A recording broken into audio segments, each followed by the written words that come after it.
Hi hello అందరికి నమస్కారం. నేను మీ ఆంధ్ర అమ్మాయిను. అందరు ఎలా ఉన్నారు? అందరు బాగున్నారని అనుకుంటున్నాను. సో ఇప్పుడైతే మేము మృదరేశ్వర్లో ఉన్న పరమశివుని దర్శించుకొని నెక్స్ట్ గోకర్ణలో ఉన్న మహాబలేశ్వర్ టెంపుల్ కి అయితే స్టార్ట్ అయిపోయాం అనమాట. సో మృదరేశ్వర్ టెంపుల్ నుంచి మీకు దగ్గరలోనే ఉంటది అనమాట హైవే.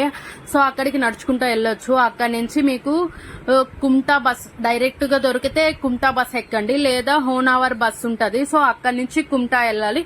కుమ్టా నుంచి మనం నెక్స్ట్ గోకర్ణకి అయితే బస్ కి వెళ్ళాలన్నమాట. ఆల్మోస్ట్ 1 hour అయితే జర్నీ పడుతుంది. సో మీరు చూస్తూ ఉంటే ఈ వెళ్లే దారి మొత్తం ఎక్కువగా కొబ్బరి చెట్లు అయితే కనిపించినాయి అనమాట. మాకు ఎక్కువగా పెంకుటిల్లులు.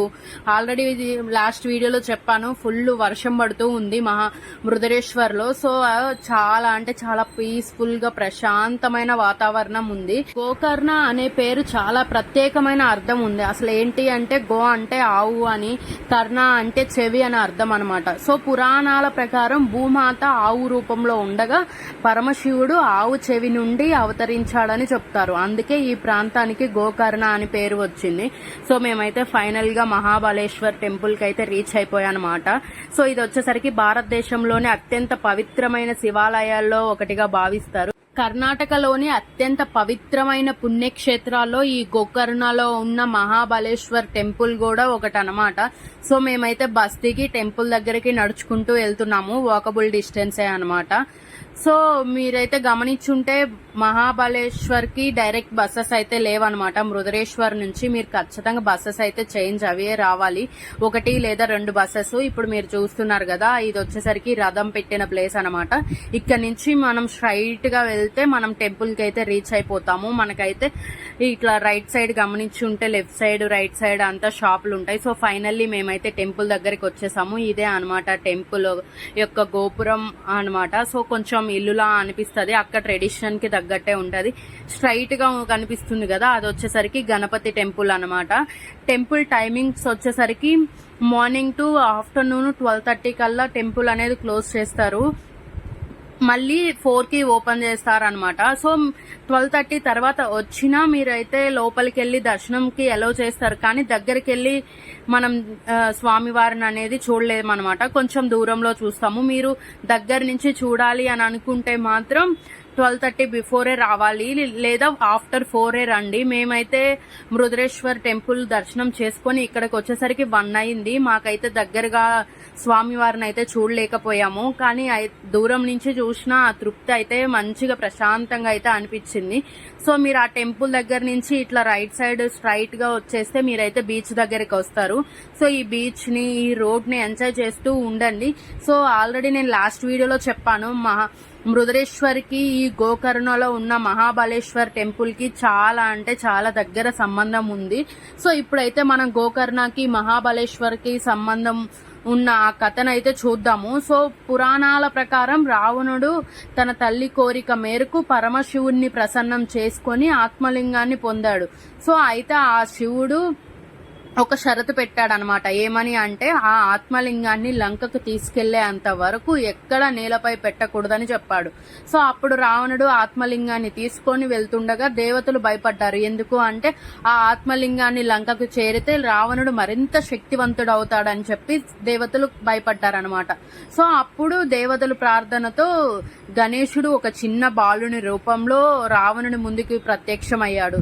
సో సాయంత్రం అవుతుండగా, సాయంత్రం సంధ్యావందనం చేయాల్సిన సమయంలో రావడంతో రావణుడు కొద్దిసేపు ఆత్మలింగాన్ని పట్టుకోమని ఆ బాలుడికి ఇచ్చాడు. సో కొంతసేపు తర్వాత గణేశుడు 3 సార్లు పిలిచి స్పందన రాకపోవడంతో రావణుని నుంచి ఆత్మలింగాన్ని నేలపై ఉంచేశాడనమాట. తిరిగి వచ్చిన రావణుడు ఎంత ప్రయత్నించినా ఆ ఆత్మలింగాన్ని కదిలించలేకపోయాడు. కోపంతో దాన్ని లాగడానికి ప్రయత్నించగా కొన్ని భాగాలు చుట్టుపక్కల ప్రాంతాల్లో పడ్డాయని చెప్తారు. సో గోకర్ణలో ఆత్మలింగం స్థిరపడగా మృదరేశ్వర్ తో సహా చుట్టుపక్కల ఉన్న కొన్ని ప్రాంతాల్లో దాని భాగాలు పడ్డాయని పురాణాల ప్రకారం చెప్తారనమాట. అందుకే గోకర్ణకి మృదరేశ్వర్ కి 2 ఒకదానికొకటి సంబంధం కలిగిందని నేను చెప్పాను అనమాట లాస్ట్ వీడియోలో. సో లాస్ట్ మృదరేశ్వర్ లో మేమైతే ఏమి బీచ్ ని అయితే ఎంజాయ్ చేయలేదన్నమాట. సో మేము ఇక్కడ ఎంజాయ్ చేద్దామని చెప్పి ఇక్కడికి వచ్చాము.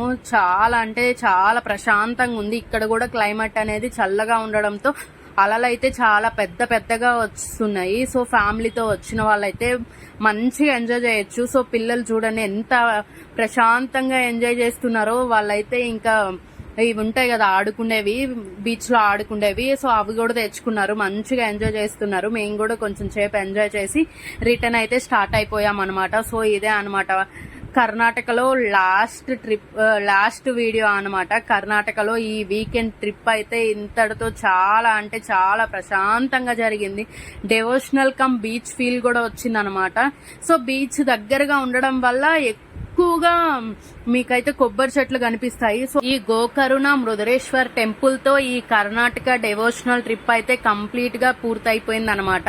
సో మేమైతే ఫస్ట్ బెంగళూరు నుంచి కుక్కి సుబ్రహ్మణ్యేశ్వర స్వామి దగ్గరకు వచ్చి అక్కడ సుబ్రహ్మణ్యేశ్వర స్వామిని దర్శించుకొని నెక్స్ట్ ధర్మస్థల వచ్చి అక్కడ శివుణ్ణి దర్శించుకొని ఆ తర్వాత ఉడిపి వచ్చి శ్రీకృష్ణుని దర్శించుకొని తర్వాత మృదరేశ్వర్ వచ్చి పరమశివుణ్ణి దర్శించుకొని అక్కడి నుంచి ఇక్కడ గోకర్ణ వచ్చి ఇక్కడ శివుని యొక్క ఆత్మలింగాన్ని అయితే దర్శించుకొని బ్యాక్ టు బెంగళూరుకి అయితే స్టార్ట్ అవ్వడానికి రైల్వే స్టేషన్ కి అయితే రీచ్ అయ్యాం అనమాట. సో అన్ని వీడియోస్ కంప్లీట్ గా హిస్టరీ ఇంకా కంప్లీట్ ఇన్ఫర్మేషన్ అంతా మన ఛానల్లో ప్రతి టెంపుల్ యొక్క ఫుల్ వీడియో అయితే పోస్ట్ చేశాను. వెంటనే వెళ్లి చూడండి. ఇంకా చూడని వాళ్ళు ఎవరైనా ఉంటే. Bye bye.